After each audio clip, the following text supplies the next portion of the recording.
Was good, YouTube? It's your boy DuviReacts, and we're back here with a new video. And we're watching the kid who stole $30 million. Yeah.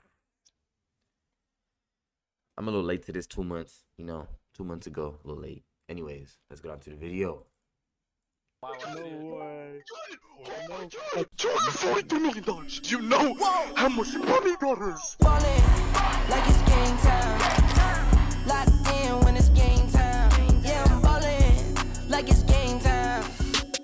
I wake up, flex, thumb down that check. No drip, this. Tell them run it. Okay. It's the 19th of August, 2024, the day a group of young adults carried out one of the largest crypto heists ever recorded. 20-year-old Malone Lam, 18-year-old Virtual, 21-year-old Jendiel Serrano, Danish Khan, and Chen. These kids targeted a single Genesis creditor who had no idea they were about to lose a staggering $230 million worth of Bitcoin. But how did they pull it off? Were they expert hackers with advanced coding skills? Well, it was much simpler than it seems. These scammers did something very clever. They hacked into basic human nature. Social engineering. It all began with a phone call, a seemingly harmless contact from Google support. But this call wasn't from Google at all. Using a spoof number, Virtual, also known as Wiz, convinced the victim that their personal accounts had been compromised. With this false sense of urgency, he gained access to the victim's Gmail and iCloud, where he gathered key security information. Another call followed, this time from Jendiel Serrano, aka Box, claiming to be a representative from Gemini, the crypto exchange the victim used. The victim was tricked into believing their account was under attack. Under pressure and convinced they needed to act fast, the victim reset their two-factor authentication settings, giving the thieves the access they needed to take control of the Gemini account, quickly sending funds to a compromised wallet. The situation was spiraling, but the victim had no idea. When he was asked to use AnyDesk, a remote access software, it seemed like another step in securing their assets, but in reality it was the final blow. As the victim unknowingly shared the screen, the private keys to their Bitcoin wallet were exposed, and in just a few clicks, the digital fortune was transferred into the hands of the thieves. Oh, wow. Jesus Christ. No way. No f***ing way. I see it, bro. It's on the blockchain. It's on the blockchain, bro. No way. Oh my god! Oh my god! In a private video, they recorded the live reactions to the successful transfer of 4,064 bitcoins valued at over $230 million. Dude, I can't imagine that moment when they were like, holy shit, we just won. Well, not won, they basically stole it. But I can't imagine what they're going through right now in this situation. It's crazy.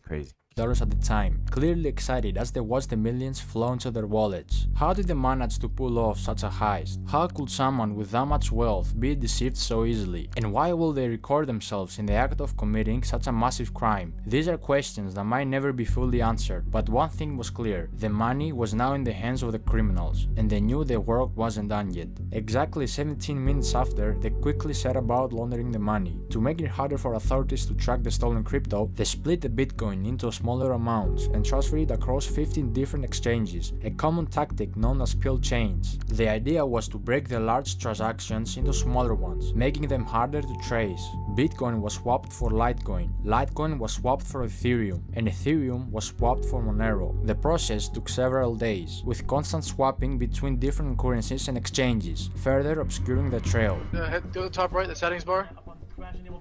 Settings? No, not that. Like the swap settings. Set custom recipient. No, bro, what the hell? Do 998. Dark, bro, you're so horrible. You can't. Bro, I'm clearly busy, Caleb. Planning a heist. Soon enough, all the stolen money was now clean money, ready to be spent, and the criminals didn't hold back. The day before the heist even took place, they were already planning on how to spend their fortune, sharing links with each other on Telegram of expensive luxury clothes they wanted to purchase, from brands like Louis Vuitton, Givenchy, and Philippe Plein. While most of the crew chose to play it safe, keeping a low profile and resisting the temptation to splurge, one man couldn't help but stand out. His name? Malone Lam. Ballin' like it's game time. Locked in when it's game time. Yeah, I'm ballin'. I truly believe that Shopify believes in the business owners that they support.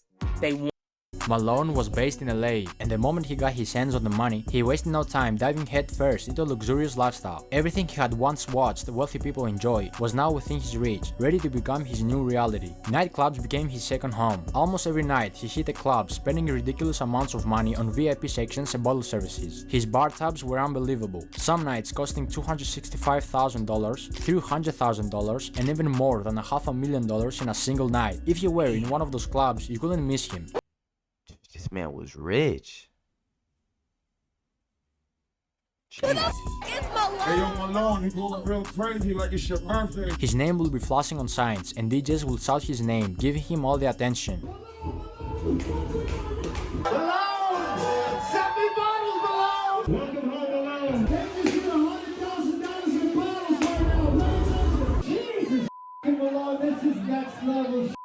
Malone, you're not stopping tonight, right? He quickly became everyone's favorite, because whenever he was around, everyone got to drink for free. He threw around cash like it was nothing, and one time he even handed a DJ a massive 6-liter bottle of Golden Ace of Spades champagne, which could cost anywhere from $25,000 to $60,000. Another time he tipped a DJ $2,000 and had all the unopened bottles in the club sent straight to his house. He even tipped me $2,000. When I tell you the amount of bottles he sent me that I took home, brand new, everything sealed, brand new. But as fun as LA was, it still didn't feel like enough. He craved more attention, more luxury, more extravagance. So what did he do? He chartered a private jet to Miami. There, he took his spending to a whole new level. In Miami, Malone settled in a waterfront mansion. This place wasn't just any house. It was a $10.5 million estate with a $62,000 a month rental price tag. This mansion was massive, covering over 8,500 square feet, with 25-feet ceilings, 10 bedrooms, and a huge pool with a jacuzzi. It had 2 big front gates and a garage with a spacious driveway that was later filled with expensive supercars and luxury vehicles. Malone bought a black Mansory SF90, a white Lamborghini Urus, a fully kitted out white Mansory Lamborghini Urus with baby blue interior, a matte black Lamborghini Revuelto, the new Porsche 911 GT3 RS, the new Ferrari SUV in black, 2 Mercedes-Benz G-Class, 1 in grey, 1 wrapped with matte black camo, a convertible matte black and pink Rolls-Royce Dawn, a blue BMW M4, another Lamborghini Revuelto in matte grey, a blue Lamborghini Urus, an all-white wide-body kit Lamborghini Aventador SVJ with Malone's name written on the bottom of the door, a matte black Ferrari 812 Superfast, another.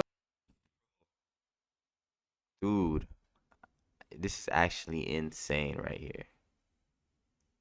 This makes me think, like, these kids are actually buying this for fun.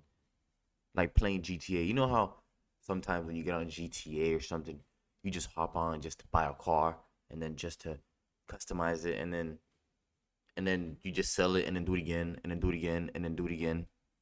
This is what they're doing, but they're doing it in real life. Lamborghini Aventador SVJ in blue, a pink Urus, which Malone originally bought as a gift for his ex-girlfriend to try to get her back, but got rejected again. A fully black carbon fiber McLaren 765 LT, a blue Pagani Huayra, and many more cars. If you didn't realize it by now, Malone was always rolling with fashion. He rocked high-end designer pieces like Louis Vuitton and Givenchy. His style was expensive, with the most expensive piece of clothing being the Moncler Maya 70 by Paul Manges jacket, which alone cost $50,000 or more. But after all this wasted money on clubs and cars, Malone finally decided to invest his money in timeless pieces that would hold the value over time, like these Cuban link chain bracelets filled with diamonds, a Richard Mille covered in diamonds, and a diamond ring for each one of his fingers. One Richard Mille wasn't enough, of course, so he bought multiple. Even his glasses had diamonds. Yo, don't take no video. Malone wasn't just a millionaire obsessed with himself. He had a generous side, often using his wealth to give back to others in need. He bought 5 Birkin bags and gave them away to random girls at the club. One of these lucky ladies was a model named Olivia Allen. Guys, I can't even make this up when I say that I just woke up to a Birkin in my bedroom because a man gave it to me in the club last night. This is your sign to go clubbing. Another lucky lady who got a Birkin bag was famous. No, it's not your sign to go clubbing. It's not. TikTok. Don't listen to her. Don't. star Sky Bree. Me and my two girlfriends walk over to the section, and this kid, I'm gonna refer to him as like a kid. I mean, he was definitely over the age of 18. He looked pretty young. He comes towards me and he's like, I got this for you. She ended up saying she didn't like it. It's beautiful, but to be honest, it's not really my style. While Malone was busy making his name known, flaunting his wealth at every turn, he was also drawing the wrong kind of attention. His outrageous spending, paired with his desire to be noticed, made it easier for authorities and blockchain experts to track him down. Investigators, including prominent figures like Zach XPT, were closely watching the flow of the stolen funds, tracing each move as he splurged on cars, clubs, and luxury items. The more he spent, the more obvious it became that his newfound fortune was linked to the heist, and soon enough, the walls started closing in. Shit. And that's how you mess it up. Just posting your crime, bro. Posting your crime.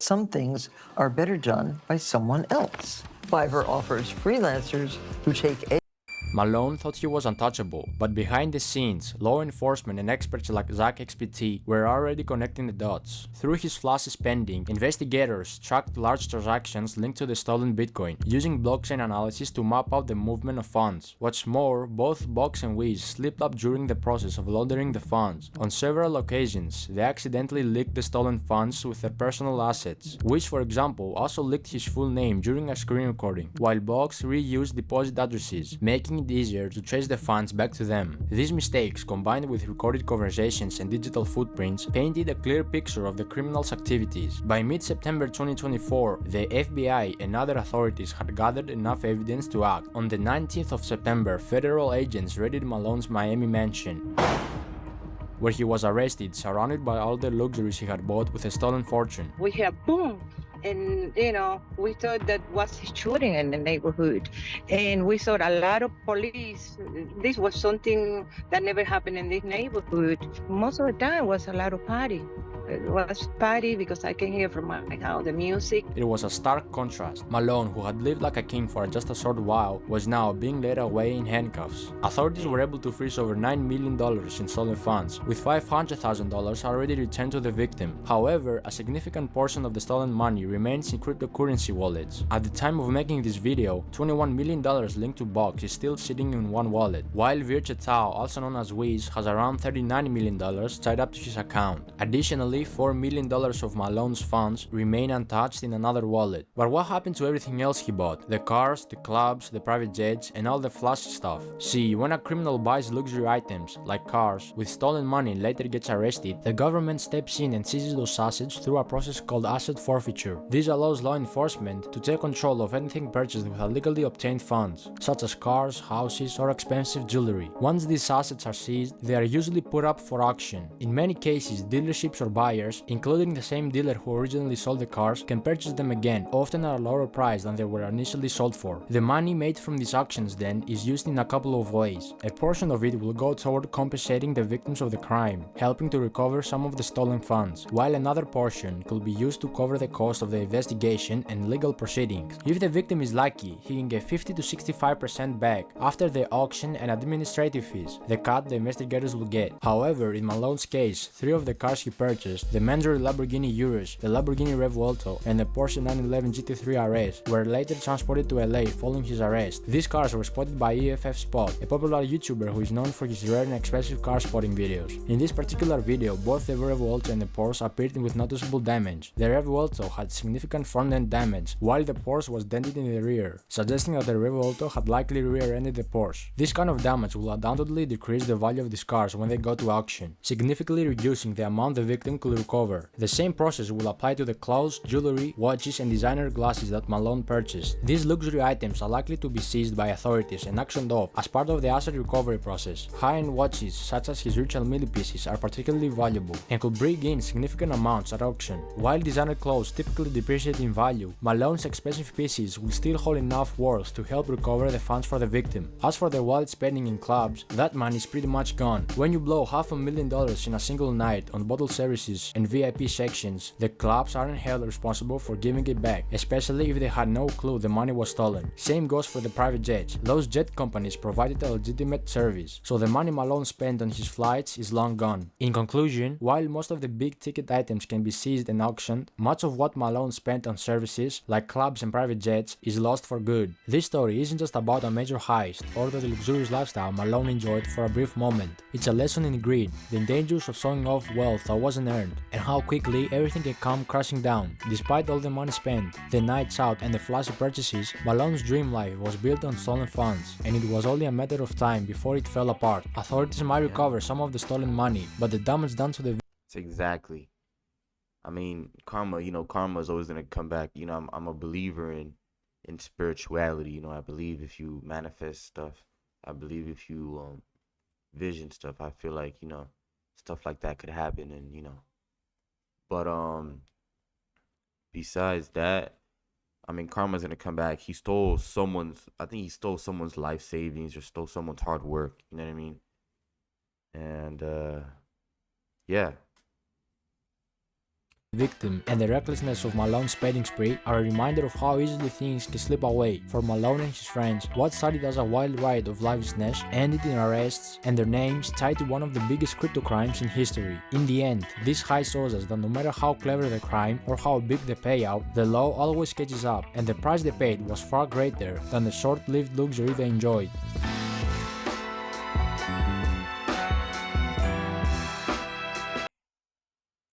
Alright, you guys, that was a very interesting video, and you guys should have learned something from it. I sure learned from it. And okay, guys, hopefully you guys like, share, and subscribe, and I'll see you on the next one. Peace.